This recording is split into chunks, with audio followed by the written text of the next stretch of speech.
Assalamualaikum warahmatullahi wabarakatuh.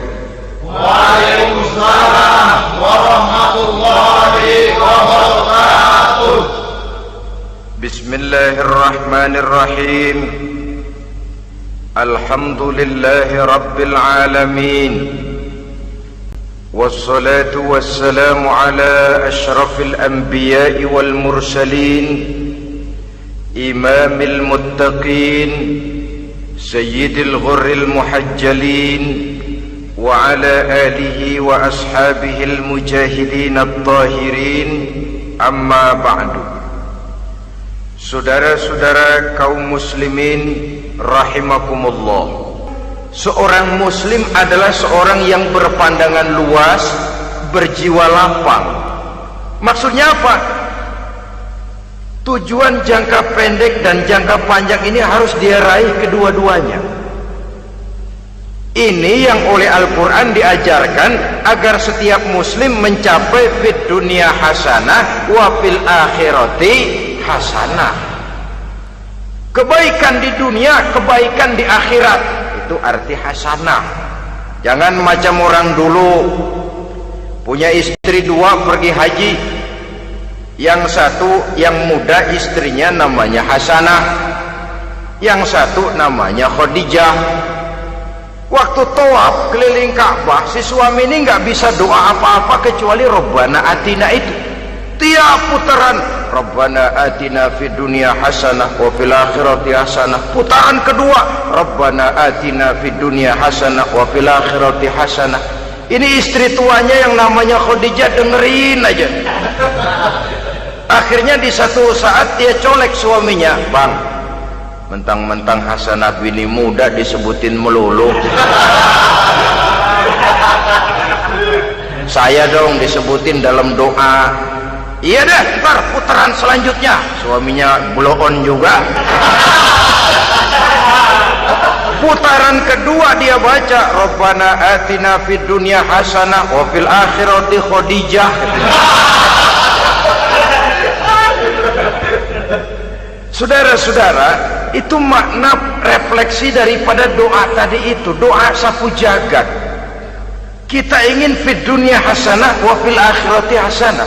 Tujuan jangka pendek dunia tercapai, tujuan jangka panjang akhirat dan ridho Allah juga tergapai. Oleh sebab itu Al-Quran menjelaskan, wabtaghi fima atakallahu ad-daral akhirah wa la tansa nasibaka minad dunya. Dengan karunia yang diberikan Allah kepadamu, carilah bahagia akhirat. Wa la tansa nasibaka minad dunya, tetapi jangan lupakan bagianmu dalam kehidupan di dunia ini. Cari akhirat, utamakan akhirat dengan tidak usah melupakan jatahmu di dunia. Kenapa saya katakan seorang muslim berjiwa besar? Sebab andai kata dia gagal mencapai tujuan jangka pendek, andai kata dia gagal di dunia, dan dia oleh Islam diajarkan jangan sampai gagal, tapi andai kata dia gagal, dia masih punya tujuan jangka panjang, akhirat dan ridho Allah. Dia masih bisa menghibur diri, biarlah di dunia kita sederhana, bahkan biarlah susah di dunia, asal di akhirat kita bahagia. Orang yang tidak punya pandangan hidup semacam ini, sorgalah dunia ini, segalanya telah tertumpu di sini. Bila umurnya selesai, ajalnya datang, selesai sudah, sorganya sampai di situ, dan dia tidak punya pengharapan lain di belakang itu. Maka seluruhnya bertumpu pada kehidupan di dunia, padahal dunia seperti air laut, makin diminum makin haus, makin kering tenggorokan. Dunia yang diperturutkan menyeret manusia ke dalam lingkaran setan, terjebak dalam sifat yang namanya tamak bin rakus alias serakah.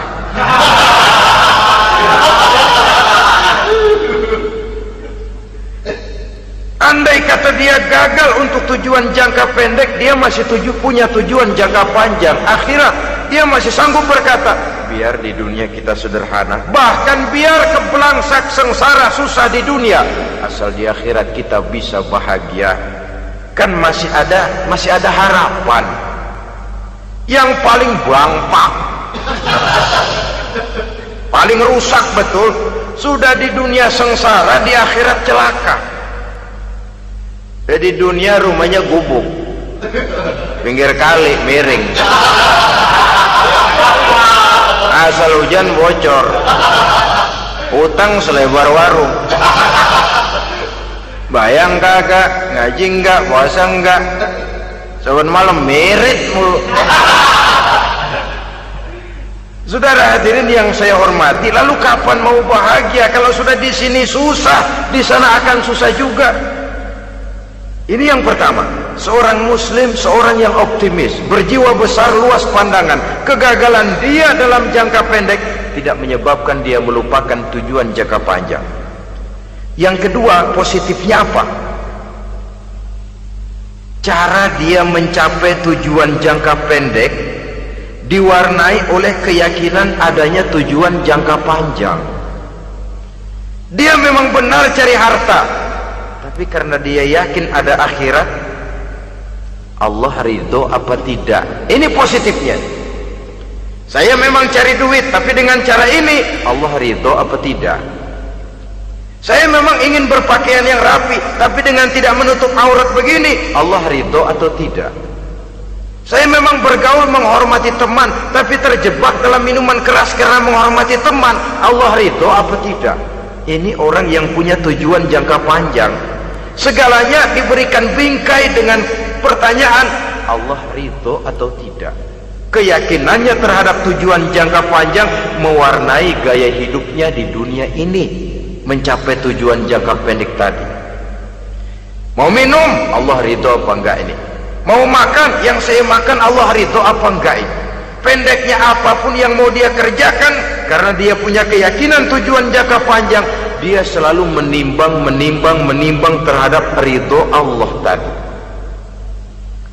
Jadi tanpa prestasi ibadah, kita nol besar dalam pandangan Allah. Ini nilai manusia yang hakiki di sini. Ini makna inna akramakum indallahi atqakum. Di akhirat nanti kan tidak pernah akan disidang, kamu pendidikan setinggi apa? Tidak. Gelarmu berapa renteng?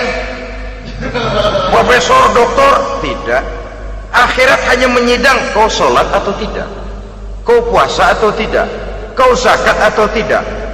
Diberikan kamu harta yang banyak, dari mana kau dapat, kemana kau belanjakan. Prestasi ibadah itu yang ditanya. Setinggi apa pendidikan, sebanyak apa pengalaman, no problem, tidak jadi masalah di akhirat itu. Prestasi ibadah itu yang akan kita persembahkan di hadapan Allah. Itu makna inna akramakum indallahi atqakum.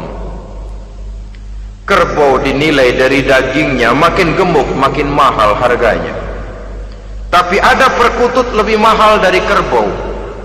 Perkutut itu mahalan mentahnya loh daripada matangnya. Karena harga perkutut pada suaranya. Lalu di mana harga manusia yang paling gemuk? Tidak. Suaranya, oh kalau manusia dinilai dari suaranya, barangkali Madonna nomor awal masuk surga. Hanyalah dengan prestasi ibadah kita bisa mencapai tujuan jangka panjang akhirat dan ridho Allah. Nah, baiklah ya, kalau sudah jelas bahwa kita punya dua tujuan jangka hidup, jangka pendek dan jangka panjang, bagaimana Islam mengajarkan kita meraih dua ini? Pada prinsipnya Islam mengajarkan sistem keseimbangan. Dalam berbagai aspek kehidupan, keseimbangan ini nampak dengan nyata diajarkan oleh agama kita. Seperti ayat yang saya bacakan tadi, dengan karunia yang diberikan Allah kepadamu, cari negeri akhirat, tapi jangan lupakan bagianmu di dunia ini. Dalam bentuk yang lebih nyata, bekerjalah untuk duniamu seolah kau akan hidup buat selamanya, tapi bekerjalah buat akhiratmu seolah kau akan mati besok. Manifestasinya dalam kehidupan, misalnya orang kaya diperintah membantu yang miskin, tapi orang miskin dianjurkan berusaha. jangan mengandalkan hidup kepada yang kaya, seimbang. Kamu kaya, betul Pak, bantu yang miskin. Kamu miskin, iya Pak, berusaha, seimbang. Tuan rumah diwajibkan menghormati tamu, tamu diwajibkan tahu diri, seimbang. Jadi bagaimana kalau sudah kita bekerja di sawah, di ladang, di pasar, di kantor, anggap kita akan hidup selamanya agar timbul gairah kerja. Tapi kalau sudah sholat, anggap kita akan mati besok supaya timbul khusyuknya. Nah, titik tekannya di mana? Stresnya itu. Walaupun Islam mengajarkan sistem keseimbangan, tapi Al-Quran tetap menggarisbawahi walal akhiratu khairul laka minal, bahwa bagaimanapun seimbangnya, akhirat itu lebih utama daripada dunia. Bagaimana implementasinya? Kata orang-orang tua, kalau kita menanam padi, rumput pasti tumbuh, tapi nanam rumput jangan mimpi tumbuh padi. Maksudnya apa? Kalau satu perbuatan kita niatkan karena Allah, dunianya pasti ikut. Tapi kalau satu perbuatan diniatkan karena dunia semata-mata, akhirat akan hilang. Sebab itu, biasakanlah berbuat sesuatu baik untuk tujuan jangka pendek, lebih-lebih untuk tujuan jangka panjang, dengan motif lillahi ta'ala. Jadi saya ulangi, satu perbuatan kalau sudah diniatkan karena Allah, dunia biasanya ikut. Tapi kalau diniatkan karena dunia semata-mata, akhirat akan luput. Padahal itu titik tekannya, walal akhiratu khairul laka minal ula. Saudara-saudara kaum muslimin rahimakumullah, ini tujuan hidup. Jadi landasan tempat kita bertolak sudah jelas, pantai yang akan kita tuju dalam kehidupan ini juga sudah nyata. Kita ingin mencapai apa yang dinamakan fid dunya hasanah wa fil akhirati hasanah. Untuk itu perlu ada keseimbangan, tetapi titik tekannya tetap akhirat lebih utama daripada kehidupan dunia ini. Sekarang kalau sudah ada dasar hidup, sudah ada tujuan yang akan kita capai, tentu harus ada alat untuk mencapainya. Semuanya perlu sarana. Bahkan pada hakikatnya dalam kaidah usul fikih, para ulama mengajarkan lil wasail hukmul maqasid. Sarana dan tujuan hukumnya sama. Ini mestinya mendidik umat Islam jadi pinter. Jangan cuma berpikir melaksanakan satu pekerjaan, tapi juga berpikir menciptakan sarana untuk terwujudnya pekerjaan itu. Misalnya umat Islam wajib pergi haji kalau mampu, kan begitu toh? Kalau dia umat Islam Indonesia, tentu pergi hajinya ke Mekah. Mekah, Jeddah, Mekah, Indonesia perlu sarana angkutan untuk sampai ke sana. Kapal laut, kapal udara. Artinya umat Islam harus maju di bidang teknologi, bisa menciptakan pesawat, bisa menciptakan kapal laut, sarana yang akan menyampaikan dia untuk bisa melaksanakan ibadah haji. Selama ini kita bertumpu kepada pemikiran, pokoknya kan yang penting gue pergi haji pakai apa, kayak gue punya duit. Dari segi pribadi memang barangkali begitu, tapi sebagai umat yang harus mencapai kemajuan, apabila diperintahkan melaksanakan sesuatu, kita pun hakikatnya dituntut menciptakan sarana untuk menunjang pelaksanaan sesuatu itu sendiri. Agama mengajarkan an-nazafatu minal iman, kebersihan sebagian daripada iman. Siapa yang menciptakan mesin cuci, sabun-sabun keras, deterjen, rinso dan lain sebagainya? Siapa yang menciptakan air condition, pembersih ruangan? Kita hanya berpikir pokoknya kan bersih, mau pakai apa kek. Kita jarang yang berpikir kepada pewujudan teknologi modern untuk menerjemahkan hadis itu. Syukurlah belakangan ini sudah muncul teknokrat-teknokrat muslim yang dijiwai oleh semangat Al-Quran membuka tabir rahasia konsepsi Islam di lapangan teknologi modern, yang makin lama makin menunjukkan tuntutan kebutuhan daripada umat itu sendiri. Dengan demikian, apabila ada tujuan hidup, kita memerlukan alat untuk mencapai tujuan tadi. Supaya tujuan fid dunya hasanah wa fil akhirati hasanah tercapai, apa alat yang harus kita pakai? Kita lihat surah At-Taubah ayat 111 memberikan jawaban. Innallaha ashtara minal mu'minina anfusahum wa amwalahum bi anna lahumul jannah. Sesungguhnya Allah telah membeli dari orang-orang beriman diri mereka, harta mereka, bahwa sesungguhnya bagi mereka adalah surga.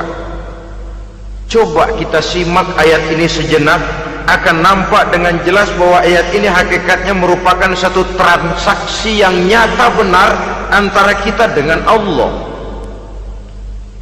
Transaksi jual beli sudah terjadi, dan itu langsung dengan Allah, tertuang dalam pernyataan Quran.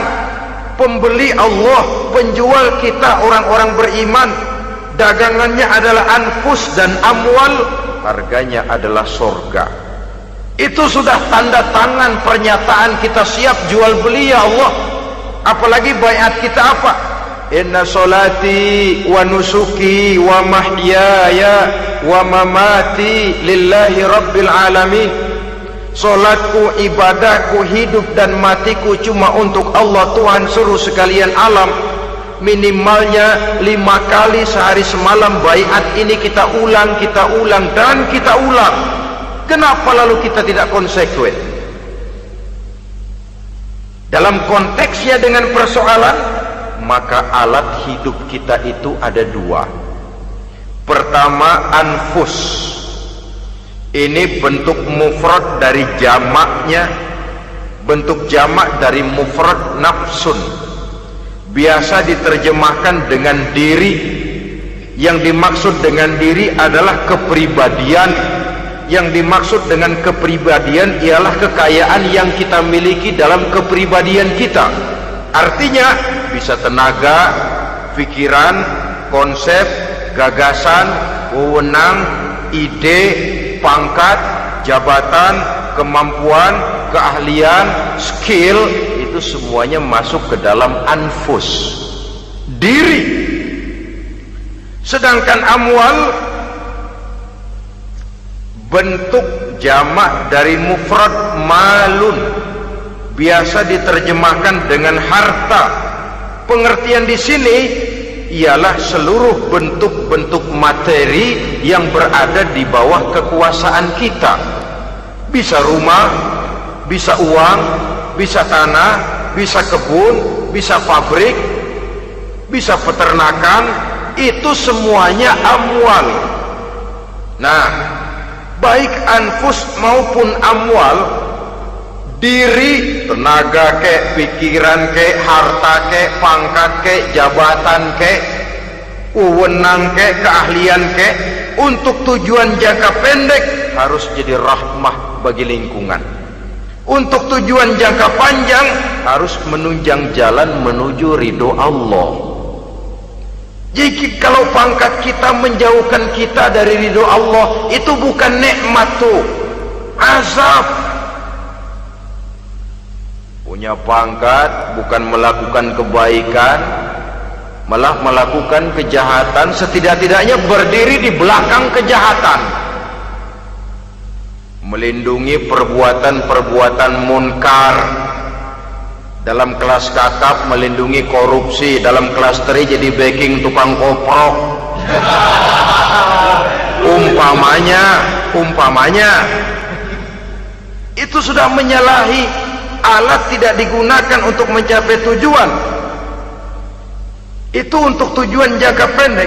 Lalu amwal, harta, uang, tanah, rumah, kebun, untuk tujuan jangka pendek harus menjadi rahmah bagi lingkungan.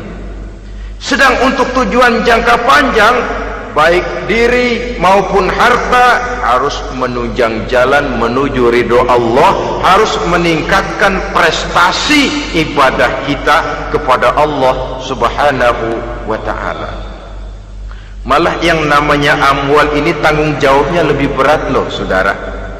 Kalau saudara diberikan ilmu, sidang akhirat cuma satu, ilmumu kau amalkan untuk apa? Saudara diberikan umur panjang, pengadilan akhirat cuma bertanya satu, umurmu kau habiskan di mana? Tapi saudara diberikan harta, pertanyaan akhirat dua, hartamu kau dapat dari mana? Kau belanjakan kemana? Dari mananya dan kemananya ditanya, depan belakang. Kadang-kadang kan ada orang hartanya didapat dari jalan yang halal, dibelanjakan di jalan haram. Kerja peras keringat banting tulang setengah mati, begitu dapat duit beli buntutan, muter-muter kertas cari kode. Didapat dari jalan halal, dibelanjakan di jalan haram, atau didapat dari cara yang haram, dibelanjakan di jalan yang baik. Menang judi, nyumbang pesantren. Nabi mengajarkan innallaha thayyibun la yaqbalu illa thayyib. Allah itu baik dan hanya menerima yang baik-baik saja. Tidak bisa mencuci kain dengan air najis. Kain akan tetap kotor. Saudara-saudara kaum muslimin rahimakumullah. Oleh karenanya masalahnya terpulang kepada kita, pandai-pandailah membagi orientasi. Suatu saat tenggelam kita dalam kesibukan dunia dan seluruh isinya untuk mencapai tujuan jangka pendek. Lain saat tenggelam kita memfanakan diri untuk mencapai tujuan jangka panjang, akhirat dan ridho Allah. Karena kehidupan ini bukan berjalan tanpa batas. Umur ini bukan satu karunia tanpa pertanggungan jawab. Satu saat setuju atau tidak, rela atau terpaksa, kita akan sampai kepada garis finish daripada perjalanan kehidupan dunia ini, yang memang merupakan satu perjalanan panjang, a walking tall, kata orang Kulon. A walking tall, satu jalan yang demikian jauhnya, entoh kita akan sampai ke garis finish. Bila datang ajal, senja kehidupan datang, malam menyelimuti. Datangnya tidak pernah kita sangka, tapi sekali dia datang, tidak satu kekuatan yang bisa menolak. Kehadirannya tidak pernah kita harapkan, tapi satu kali dia datang bertamu, pasti terjadi. Dan itu pasti akan kita temui. Alangkah malangnya pada saat kembali itu datang, kita tidak punya prestasi ibadah. Lalu apa artinya prestasi dunia?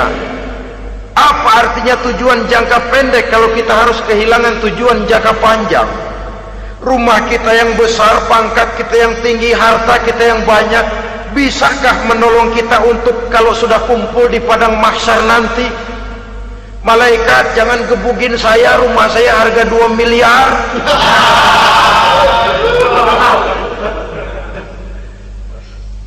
Sudahlah malaikat, damai saja, itu Rolls Royce saya. Pakai saja malaikat, pakai. Kata malaikat, gue budak, gue nggak butuh gituan. Hanya prestasi ibadah yang bisa menyelamatkan kita pada kondisi semacam itu. Jadi oleh karena itu saudara-saudara, biar di dunia ini rumah kita besar, mobil bagus, uang banyak, pabrik ada, usaha lancar, asal di akhirat masuk surga aja, nggak apa-apa. Daripada di dunia sengsara, di akhirat neraka, senangnya kapan? Sudah di sini sengsara, di sana kebelangsak. Itu yang orang-orang tua bilang lacur kuda namanya. Pelan dipecut, kenceng digentak, setengah mati, serba salah. Kuda kalau bisa ngomong, gue setengah mati, serba salah. Pelan dipecut, kekencengan, ditarik, itu yang namanya lacur kuda begitu. Serba salah posisinya. Untuk itu pandai-pandailah membagi orientasi supaya tercapai tujuan ideal ini, fid dunya hasanah wa fil akhirati hasanah. Ini tentang tujuan hidup. Nah, untuk mencapai tujuan ini kita tidak berjalan sendiri. Kita perlu teman hidup. Di samping teman hidup ada pula lawan hidup. Siapa teman hidup kita untuk mencapai tujuan hidup ini? Dalam arti sempit, teman hidup kita suami istri yang taat kepada Allah. Suami istri lebih dari sekedar satu pasangan, juga saling melengkapi, merupakan bagian daripada kehidupan. Suami adalah teman istri, istri adalah teman suami untuk mencapai tujuan hidup tadi, mencapai fid dunya hasanah wa fil akhirati hasanah. Seiring, seirama, selaras, serasi, seimbang, kata orang sekarang. Teman dalam arti sempit. Adapun teman dalam arti luas, setiap orang yang pandangan hidupnya sama dengan kita, setiap orang yang akidahnya sama dengan kita, terlepas dari suku bangsa apapun, warna kulit apapun, bahasa apapun, jikalau keyakinannya sama, pandangan hidupnya sama, dia adalah saudara kita dalam artian yang luas. Islam tidak kenal teritorial, maka tidak ada itu Islam Jepang. Ya walaupun secara formalnya ada, tapi informal muslim adalah muslim, diikat dengan akidah. Itu teman hidup. Lalu lawan hidup siapa? Pertama iblis, dalam segala bentuk dan implementasinya. Yang kedua, setiap orang yang pandangan hidupnya tidak sama dengan kita secara ideologis, itulah lawan hidup kita. Maka yang teman jadikan teman, yang lawan jadikan lawan. Jangan teman dijadikan lawan, lawan dijadikan teman. Itu namanya kopiah dipasang di kaki, pak bakyak naik ke jidat. Wajar kalau kepala lalu jadi benjol. Salah milih teman, salah cari lawan.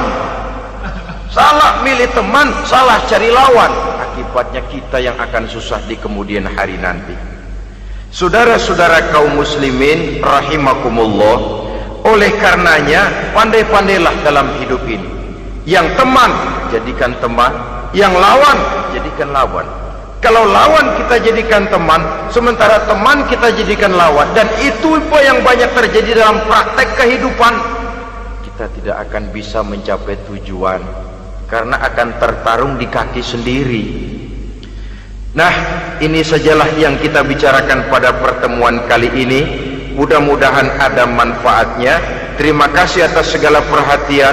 Mohon maaf atas segala kekurangan. Usikum wa nafsi bitaqwallah. Wassalamualaikum warahmatullahi wabarakatuh.